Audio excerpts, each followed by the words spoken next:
Hey guys, so you should have 32.2 in front of you. As I mentioned in our last video, we're going to start focusing on the terrestrial vertebrates or the reptiles. We're going to talk about a little bit of dinosaurs, and I hope to be coming back soon.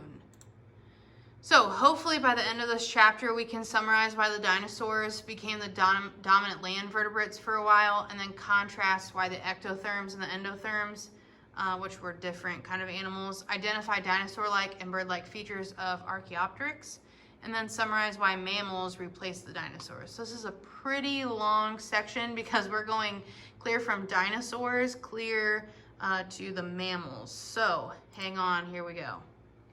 So the early reptiles, they had a big issue to fight.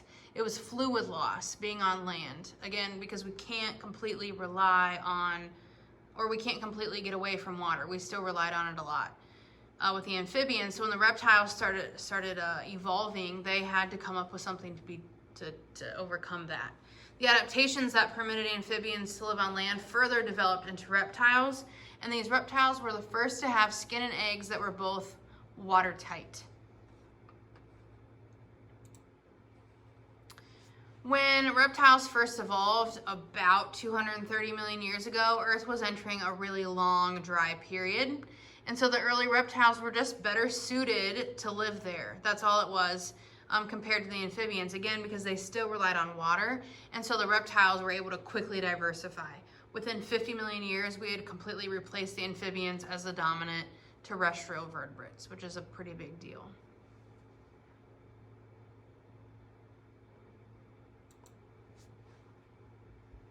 So about 235 million years ago, the dinosaurs actually dominated life on land for about 150 million years. We think that they have all evolved from what's called the thecodonts, which is an extinct group of crocodile-like reptiles.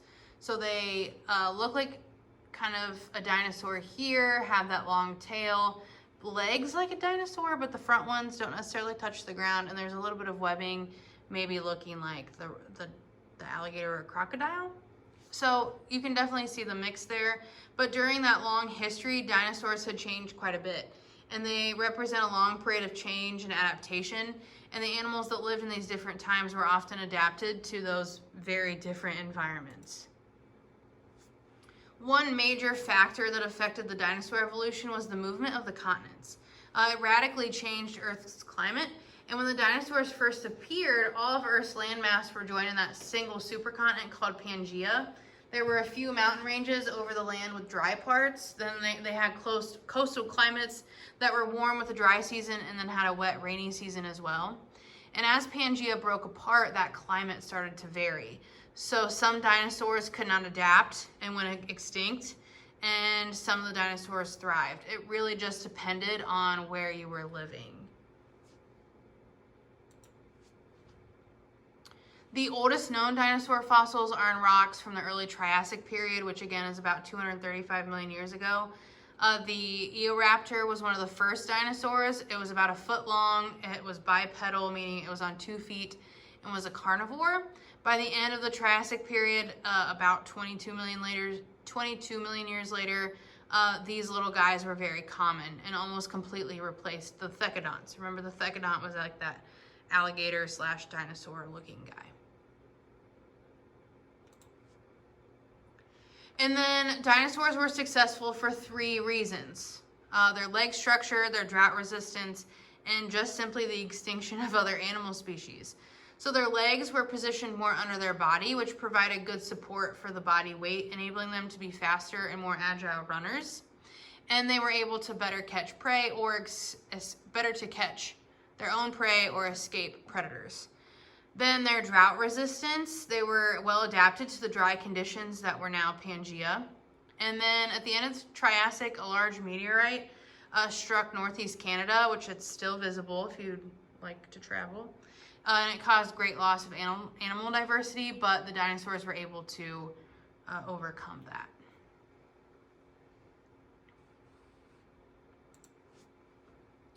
And so the Jurassic period is considered the golden age of these dinosaurs because of the variety an abundance of the dinosaurs that lived during this time. That's not to say that there weren't more before or after, but we had a lot going on at this point in time. It included the largest land animals of all time, which are the sauropods. They had the enormous barrel-shaped bodies, heavy, really trunk-like legs, and really big long necks and tails. They went on to become the most dominant herbivores of the Jurassic period. Remember, herbivore, they're only eating plants. By the late Jurassic period, however, a new type of dinosaur had evolved. These were the carnivorous theropods. They stood on two legs and had short arms. Their heads were filled with really sharp teeth, and each foot had a sickle-shaped claw used for ripping open prey. So their anatomy was just well adapted for quick running and fast slashing attacks, which when you're talking survival and in terms of food, that, you win. So the theropods preyed on the large herbivorous dinosaurs and were dominant terrestrial predators until the end of the Cretaceous period. The ectothermic animals, though, there were lots of questions because they're like today's reptiles. They have a metabolism that is too slow to produce enough heat from their environment, and so their body temperature changes with the outside temperature, meaning that they are cold-blooded. Where you have the endotherms, which are like us, and we maintain a high constant body temperature regardless of the heat on the outside within reason, but we are able to produce our own heat internally. And so for a long time, scientists just assumed that the dinosaurs were ectotherms, like the modern reptiles. The microscopic structure of their bones resembles that of the modern endotherms, both in growth rate and pattern. In addition to that, there was some chemical analysis that indicates that bones of the Cretaceous dinosaurs probably formed under endothermic conditions. So we're really not totally sure. But then towards the end of the Cretaceous period, sea levels began to fall and the climate began to cool. The dinosaurs started to decrease in number, and about 65 million years ago, they abruptly disappeared from the fossil record. We don't know why, but most scientists can agree that a major contributing cause was the impact on Earth by one or more meteorites or asteroids that ranged anywhere from 5 to 10 miles. Off the Yucatan Peninsula, there's a site that is very likely to have been where this meteorite or asteroid collided with Earth about 65 million years ago at the end of the Cretaceous. There's a thin line of sediment that marks this in rocks throughout the world. It's rich in iridium, which is found in meteorites, but not Earth's crust. So that's just some extra evidence that we have that maybe this was it. Scientists also believe that this impact would have thrown a lot of material from Earth's surface into the atmosphere, and it would have blocked out sunlight for a considerable amount of time, creating a prolonged worldwide cold, dark period. So the endothermic birds and mammals who were insulated by their hair and feathers survived. The small ectothermic reptiles and amphibians would also survive because they can lower their activity levels, but the huge dinosaurs, there was just no way. But really, at the end of the day, we're not entirely sure why they didn't survive the cold. It could also have been disease or competition from mammals. We really don't know. However, if most Cretaceous dinosaurs were endotherms, as some scientists believe, they just wouldn't have survived. There was no way. They had no insulation. They couldn't lower their activity levels because they were so big. We really, truly don't know why.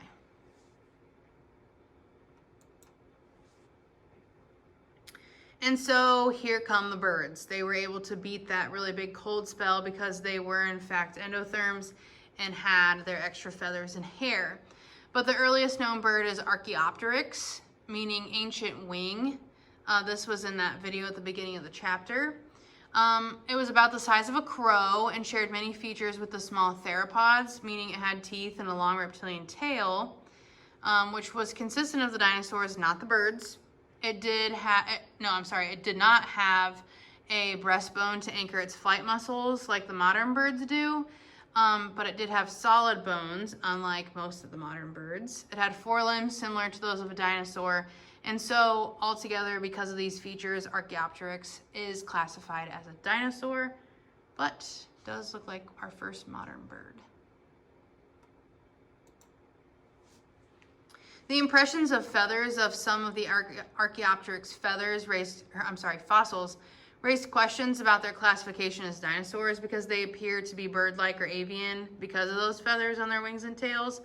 They also had avian features like the fused collarbone or a wishbone, which the dinosaurs didn't have. And so today a lot of biologists just agree that Archaeopteryx is very closely related to the small dinosaur called Compsognathus, even saying that these two dinosaurs are called feathered dinosaurs. But recent discoveries in China support this opinion. It's just a lot of biologists still continue to classify them as birds just due to those features.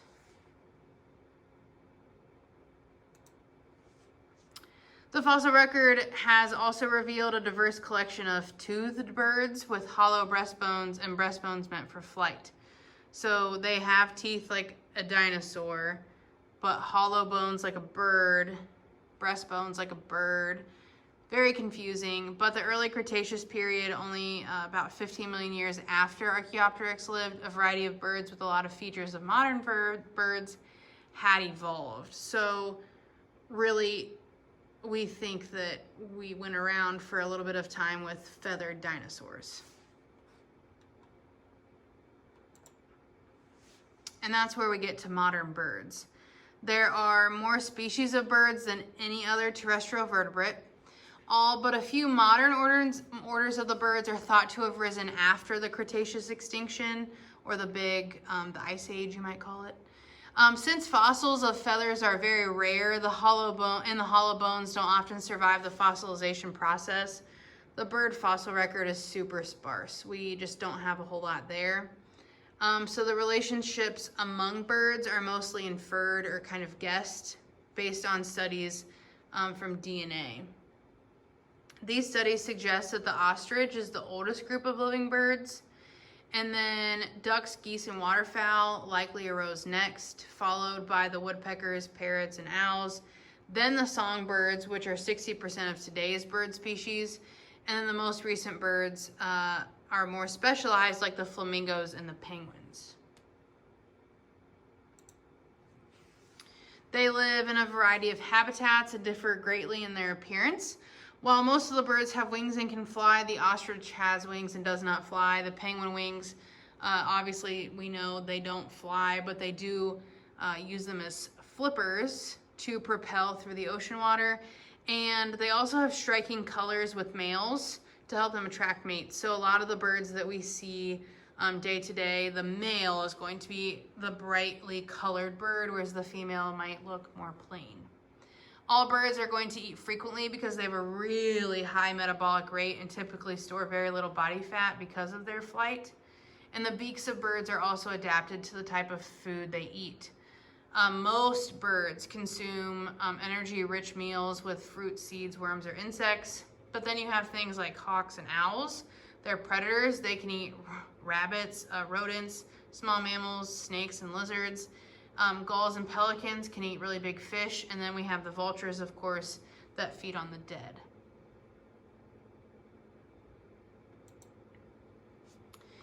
And then we transition to the modern reptiles.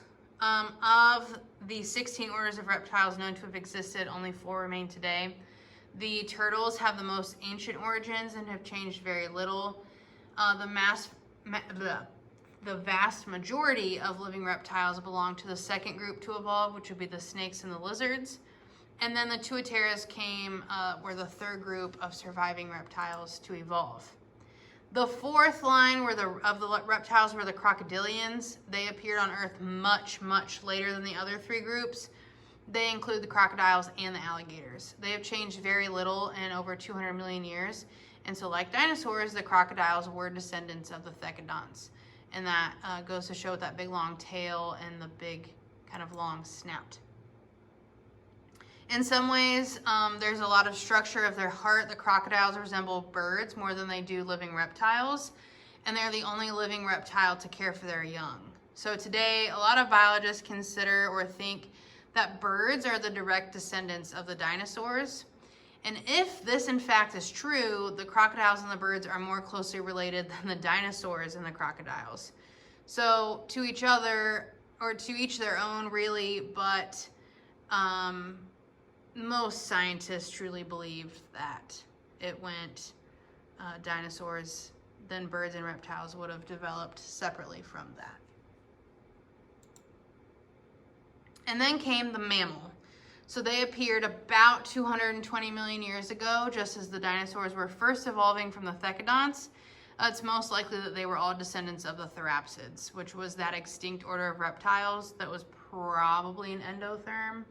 The mammals are the only vertebrates that have fur and mammary glands. And like the early mammals, the Eostrodon were small, about the size of a mouse, and they were insect-eating tree dwellers that were active at night. So they think that this is probably the most common ancestor between all of us, this little mouse-looking guy. So for 155 million years, while the dinosaurs flourished, mammals were in a minor group that changed a little. Only 5 orders arose, and the fossils are very scarce of what there were.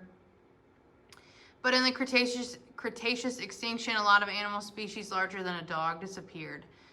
So the small reptiles like the lizards, the turtles, crocodiles, and snakes survived, and then the small mammals and the birds also survived. Everything else died off. But the climate was no longer dry like it was after the Triassic, and so the adaptations that served reptiles well in dry climates were no longer so important. The mammals and the birds then became the dominant vertebrates on land, and in the Tertiary period, the mammals rapidly diversified, taking over many of the ecological roles that were once dominated by the dinosaurs. We reached our greatest diversity in the late Tertiary period about 15 million years ago, when the tropical conditions existed over much of Earth, so warm, kind of damp. But during the last 15 million years, world climates have changed, and the area covered by tropical habitats has significantly decreased, hence leading to a steady decline in mammal species. Today, though, all of our very large animals were mammals. However, the largest land mammals reached their peak during the last ice age about 2 million to 10,000 years ago.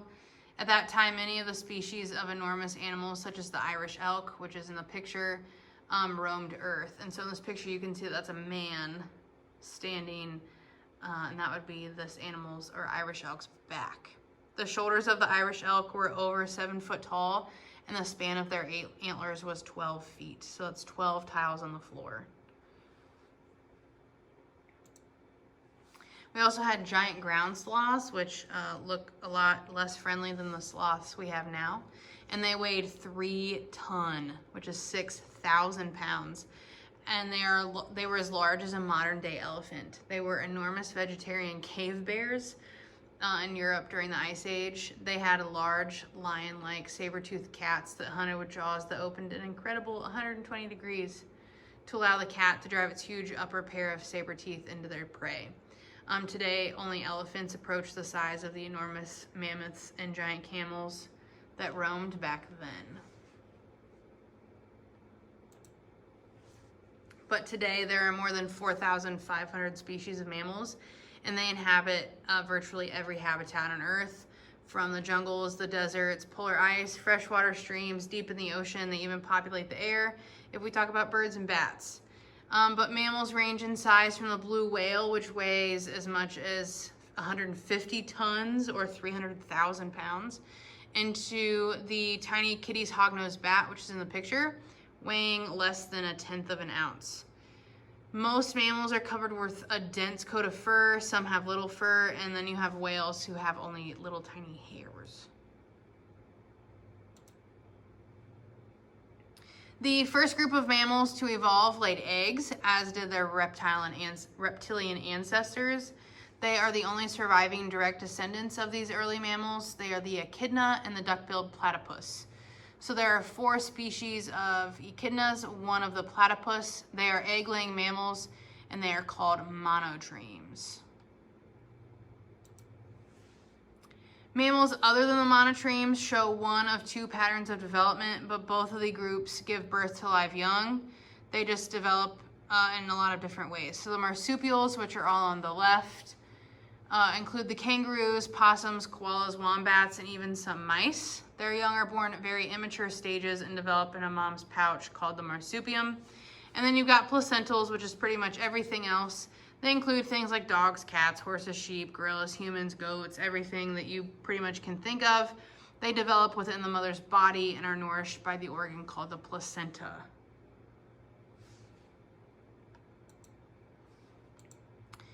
And that is all for now.